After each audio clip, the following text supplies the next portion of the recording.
O Guto, que é um fulião de primeira, assim como todo mundo, não pôde pular o carnaval nas ruas, blocos, avenidas, pelo país, né? Foi um carnaval completamente diferente. Como é que foi isso nas redes, Guto? Muita gente ficou em casa, tweetando, usando Instagram, Facebook, TikTok, por aí vai. Guto, bom dia para você.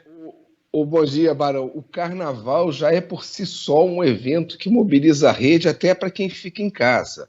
A turma do sofá, sobretudo quando começou essa coisa dos desfiles de São Paulo e Rio, ter uma projeção de você ter praticamente assim, muitas noites sempre acontecendo alguma coisa, até para quem não gosta de carnaval, sentiu-se muito. E foi exatamente onde mais se sentiu o Barão, Carlos e a audiência.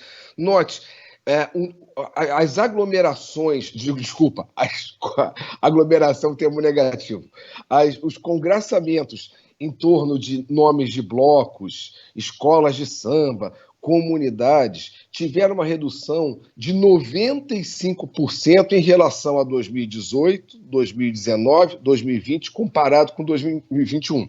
Porque, assim, é o ano que não existiu. E o que você nota? Aquilo que a gente fala, o hábito da pessoa de assistir a televisão com o telefone na mão, ou seja, onde mais caiu mesmo foi a ausência do desfile, porque Barão e Carla, o comportamento das pessoas, o folião, por exemplo, o que teve de TBT de carnavais passados, no início do carnaval, foi um absurdo.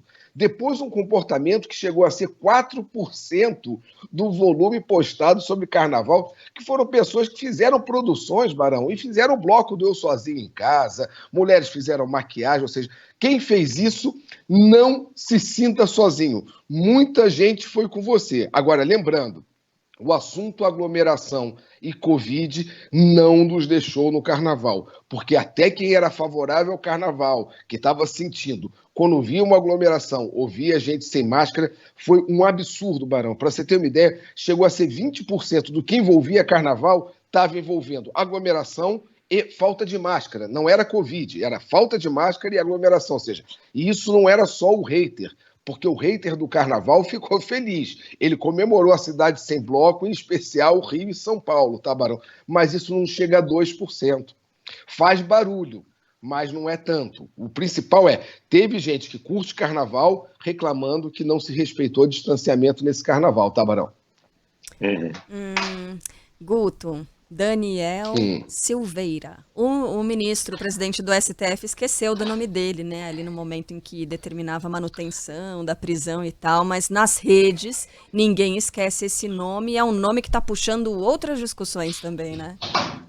Mas exatamente é um nome que não está vindo sozinho. Por exemplo, a quantidade de buscas sobre o nome dele, sobre quem ele era ontem, deram uma disparada, é natural, mas ainda sem nenhum demérito. A referência que a pessoa tem dele é o deputado careca bombado, ponto. Não é demérito, não estou diminuindo o mesmo. Essa é a referência de rede que você vê das pessoas. Ok, ele teve um espaço, teve sua projeção através de um ataque de STF. Agora, o que chama de mais atenção, tá, Carla? O ataque do Supremo foi constantemente maior, 30%, que a efetiva defesa do deputado. Ou seja, ele vai preso e a instituição STF que ficou na berlinda o tempo inteiro. Não estou defendendo ou atacando, estamos julgando aqui assim um comportamento que, junto com o que ele fez, foi uma quantidade de ataques à instituição e à STF por parte da população. Ele não fala, o jabuti não sobe em pocha. Quem coloca o jabuti lá? Assim, ele estava com uma expressão muito forte, como se estivesse falando em nome de muitas pessoas. E você vai para a rede, vê que tem bastante gente apoiando o Daniel Silveira, apesar, repito, do que ele tenha falado, ser considerado antidemocrático. É fato, você tem uma discussão aí que vai desde a discussão jurídica, se é prisão em flagrante ou não prisão em flagrante, o assunto tem caldo para demorar bastante coisa. Agora, onde o personagem em si é muito mais acessório do que o que ele falou e do que os ataques que trazem ao STF, tá? Guto, me diz uma coisa, essa história do deputado acabou de alguma forma desviando um pouco a falta de vacinas, que a gente observou agora, que é uma realidade complicada, né? As vacinas acabaram no Rio de Janeiro, há a perspectiva também de parar a liberação em outras partes do país, faltando doses, né? Isso tem chamado a atenção nas redes ou é algo que está passando longe? Aí que chama a atenção. Eu vou pegar um recorte de uma cidade especial que a gente fez o estudo ontem. E o assunto falta... Vamos falar 3 cidades que estão faltando vacina, né? Que é Rio, Cuiabá e Salvador. Vamos falar de Rio de Janeiro. Barão, o assunto falta de vacina no Rio de Janeiro não chegou a fazer 20% da eliminação do Big Brother nas redes sociais. Ponto. Nós nem falamos só do deputado, é para a gente entender. Esse é um assunto. Depois entra o assunto do deputado, lembrando, o assunto vacina, quando você separa aquelas 2 bolhas, você pega 8 milhões de um lado, 8 milhões do outro, o assunto falta de vacina praticamente inexistiu na bolha de apoio ao presidente Bolsonaro. Ponto. Você vai para a bolha de oposição, ele existe. Só que a falta de vacina existe no fato real, e não na bolha A e na bolha B, ok? Só que quando entra o assunto do deputado mais o Big Brother, a gente ter falta de vacina no meio de uma pandemia, e repito, aqui não é um corte nacional, foi corte Rio de Janeiro, que é onde ocorre a falta de vacina, não é uma falta de vacina eminente, é onde se suspendeu a campanha. Isso se não chegar a 20% de uma eliminação de um programa, nada contra o programa, não estou bancando o intelectual que fala mal do programa, não é isso. É só para a gente pensar qual é a nossa hierarquia de assunto do que a gente está querendo debater, tá, Barão? É muito claro. Isso, para mim, foi um sinal que assim, a gente fala, tenta falar, use máscara, cuidado com o Covid, mas chega um assunto de entretenimento, oferece como pão e circo, e a gente esquece que estão faltando vacinas. Rio de Janeiro suspendeu campanha. Eu acho que no meio de uma pandemia, isso era para estar o assunto na ponta do Rio de Janeiro como principal assunto, Barão. Tá? Enfim, isso é impressionante. É impressionante. É impressionante. Você não está falando de um assunto que pode, se um ganhar, outro perder, como diria esse presidente, não vai mudar nada, né? A outra não. Acabou a vacina, você pode ter gente morrendo por causa disso. Mesmo assim, as prioridades são diferentes. Né? São coisas que a gente se surpreende. Eu achei que esse assunto iria explodir no Rio de Janeiro, como eu achei que iriam explodir, por exemplo, durante o Carnaval, as pessoas postando desfiles passados, que fosse ser falado, que nem foi com o futebol quando teve a pandemia, que foi uma previsão que a gente acertou.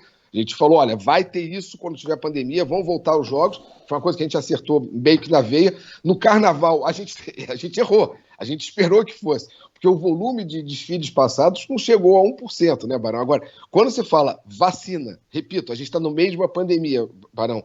Isso não ir para a ordem do dia do assunto de relevância, não é estar no Trending Topics, a gente está discutindo aqui, está mandando o WhatsApp. E aí, quando é que vai ser a vacinação da sua mãe, do seu avô, do seu parente? Me parece assim, meio que a gente está anestesiado. Faltar vacina no meio de uma pandemia, e isso não nos mobilizar, não nos dá desejo de, sei lá, se não for ir para a rua, ficar postando alguma coisa, me parece que a gente parece anestesiado, tá, Barão?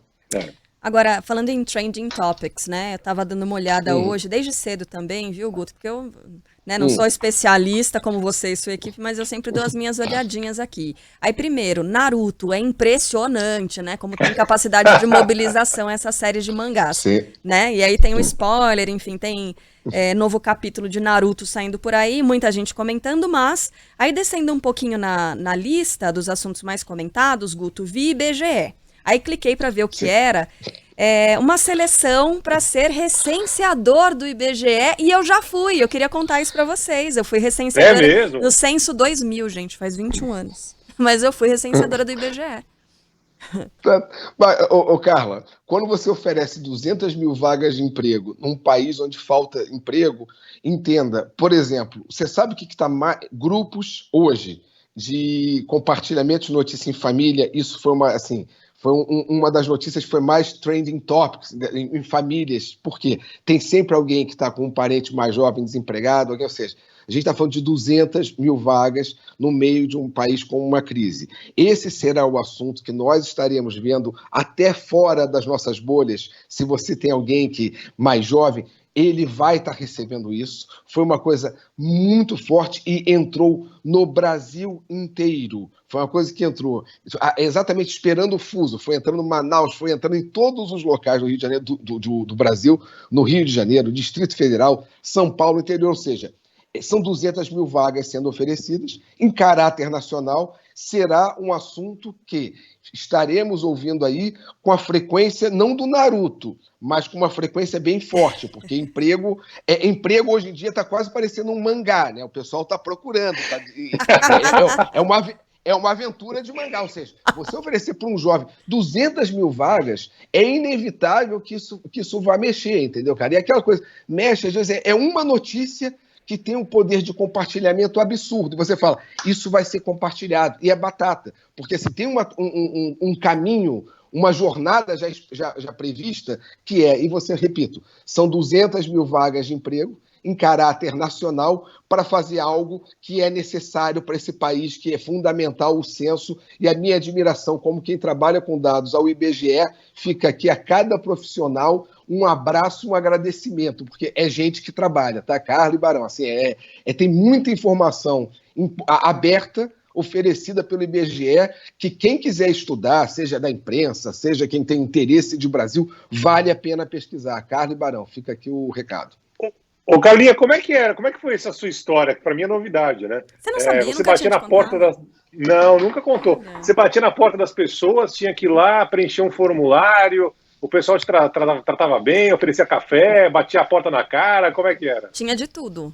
Na verdade, são 2 formulários diferentes, um formulário mais completo e um outro que é aquele reduzido, né? Então, você faz um completo por amostragem. A cada, 10 casas que você bate, você faz aquele formulário maior. O outro é o formulário menor.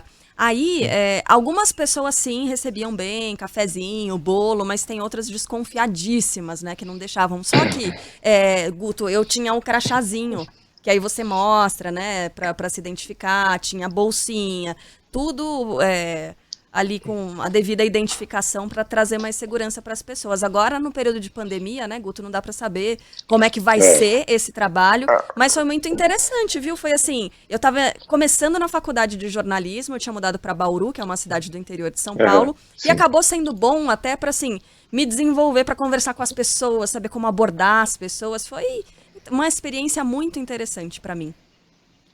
Bacana, muito bom saber, cara. Interessante para você, importante. Sempre que a gente olhar lá o Censo 2000, quando a gente estiver olhando, a gente fala, tem dedo da Carla aqui nessa informação. Vamos olhar, assim, construir um pouco a história, Carla. Não tem dúvida. Não é falando aqui assim, papo de coach para cada recenseador. Não. sim, é um papel fundamental, necessário, que a gente não pode fazer pouco de censo, não. É uma coisa fundamental, cara. Que às vezes as pessoas acham que não. São informações que, repito, quando você vê como mancha de país, como bromuro, isso aqui, é fundamental o censo. Ou seja, cada recenseadora lá vai estar fazendo um trabalho importante e 200 mil vagas, sem parecer oferta de emprego aqui, parecendo o programa. Agora, não tem jeito, né, Carla? Vai bombar e vai ser chamado aí, enfim. E que os jovens sejam novas Carlas aí, né, Carla? Muito legal. Muito legal. Tomara. Boa sorte a todo mundo que for concorrer. Guto Graça, volta na próxima semana trazendo tudo que rola nas redes. Grande abraço, Guto. Até lá. Até lá, gente. Qualquer edição extraordinária é só chamar. Beijo para todos. Tchau, tchau. Beijo, tamo junto.